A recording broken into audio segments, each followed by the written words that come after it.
Hi, Ilya here, GIO Landscapes. Just about to return the mower after service, the Mountfield SP180, with some isopropyl on it as well at the end. Can't start it up at the moment. Looks great.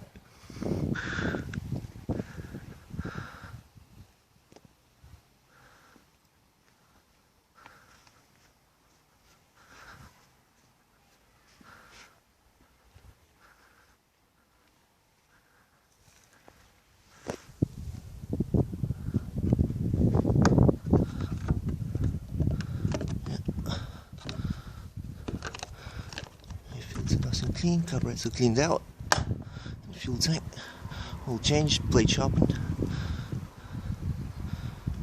spark plug cleaned,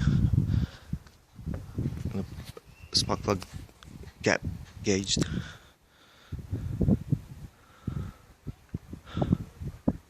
Cheers, good afternoon.